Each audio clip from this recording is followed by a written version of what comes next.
Bismillahirrahmanirrahim. Assalamualaikum warahmatullahi wabarakatuh. Usikum wa iyaya nafsi bitaqwallah. Fasilitas akhirat bagi orang yang berpuasa.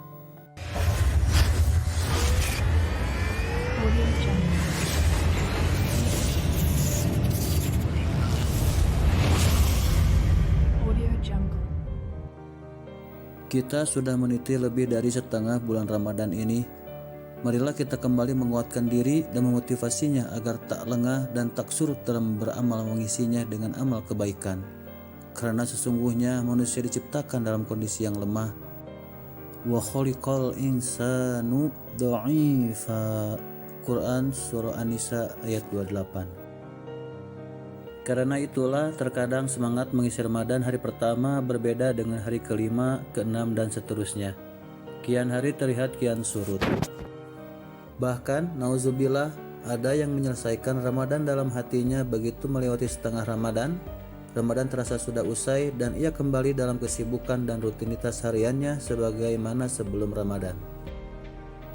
Kita pun menjadi saksi bagaimana hari-hari ke-11 dan seterusnya. Barisan sholat tarawih di masjid mulai menyusut ke depan.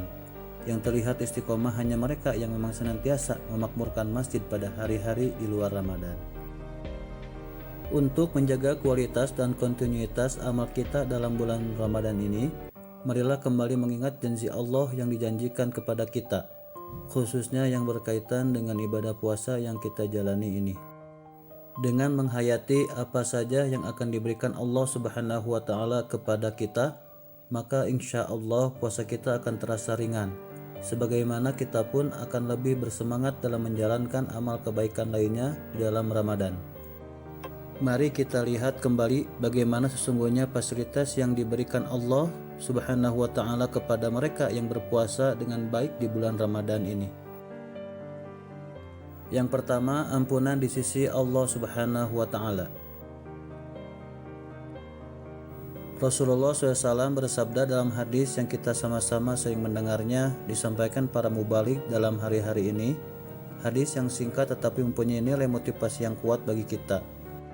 Barang siapa berpuasa Ramadan dengan keimanan dan penuh pengharapan, maka akan diampuni dosa-dosanya yang telah lalu. Hadis riwayat Bukhari Muslim.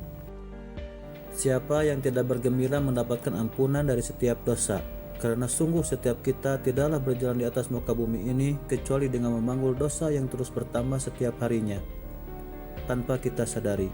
Ibaratnya tahanan, maka puasa akan menjadikan kita mendapatkan remisi pembebasan dari neraka.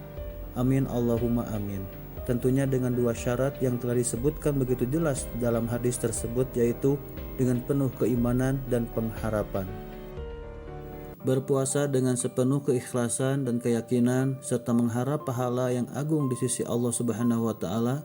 Karena itulah ia senantiasa menjaga kualitas puasanya dari hari ke hari, menjaganya agar tidak terkotori dengan noda-noda yang akan mengurangi nilai pahalanya. Yang kedua, bau mulut yang wangi. Fasilitas kedua yang diberikan Allah Subhanahu wa Ta'ala kepada orang yang berpuasa adalah bau mulut kita menjadi begitu semerbak mewangi di akhirat nanti. Rasulullah SAW bersabda, yang artinya sungguh bau mulut orang yang berpuasa lebih wangi di sisi Allah Subhanahu wa Ta'ala daripada wangi minyak kasturi. Hadis riwayat Bukhari.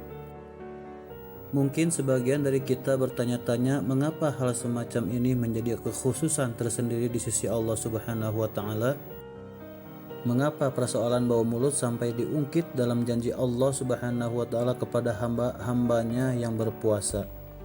Marilah kita lihat janji ini sebagai isyarat bahwa apapun yang terkait orang yang berpuasa sungguh akan dihargai oleh Allah Subhanahu wa Ta'ala, bahkan sekalipun yang terkait dengan bau mulut. Logika sederhananya adalah jika bau mulut saja sudah begitu diperhatikan dan dihargai, maka bagaimana dengan hal-hal lain seputar orang berpuasa? Keringatnya dalam menahan panas, perjuangannya menahan lapar, tentulah ini semua juga akan berujung kebaikan demi kebaikan di akhirat nanti. Amin Allahumma amin. Yang ketiga, mendapatkan syafaat dengan puasanya. Hal ketiga yang akan didapatkan oleh orang berpuasa di akhirat nanti adalah syafaat atau pembelaan dari amal puasanya. Sebagaimana jelas disebutkan Rasulullah SAW dalam hadisnya, yang artinya puasa dan Al-Quran akan memberi syafaat kepada seorang hamba pada hari kiamat. Puasa berkata, "Wahai Rabbku, aku telah menghalanginya dari makan dan syahwatnya di siang hari, maka izinkan aku memberi syafaat kepadanya." Al-Quran berkata, "Aku telah menghalanginya dari tidur di malam hari, maka izinkan aku memberi syafaat kepadanya." Hadis riwayat Ahmad.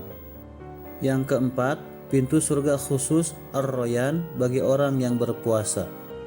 Dalam sebuah hadis yang panjang, Rasulullah SAW memberitahukan kepada kita kemuliaan lain dari orang yang berpuasa.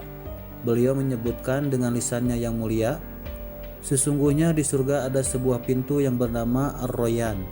Pada hari kiamat, orang-orang yang berpuasa akan masuk surga melalui pintu tersebut. Dan tidak ada seorang pun yang masuk melalui pintu tersebut kecuali mereka. Dikatakan kepada mereka, 'Di mana orang-orang yang berpuasa?' Maka orang-orang yang berpuasa pun berdiri dan tidak ada seorang pun yang masuk melalui pintu tersebut kecuali mereka.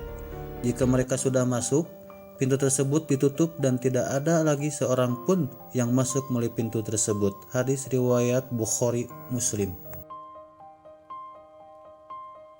Jelas sekali bahwa ibadah puasa mempunyai kedudukan tersendiri yang begitu mulia, hingga bagi mereka yang gemar berpuasa dan sukses dalam puasa Ramadannya mendapatkan pintu khusus yang disebut dengan Ar-Rayyan. Tentunya kita semua berharap bisa memasuki pintu surga, dan bisa jadi insya Allah melalui pintu Ar-Rayyan yang dijanjikan kepada ahlus shaum. Amin, Allahumma amin. Yang kelima, kegembiraan bertemu Allah Subhanahu wa Ta'ala. Bagi orang yang berpuasa akan mendapatkan dua kegembiraan, yaitu kegembiraan ketika dia berbuka dan kegembiraan ketika berjumpa dengan Rabb-Nya. Hadis riwayat Bukhari. Kegembiraan di kampung akhirat berikutnya adalah kesempatan berjumpa dengan Allah Subhanahu wa Ta'ala.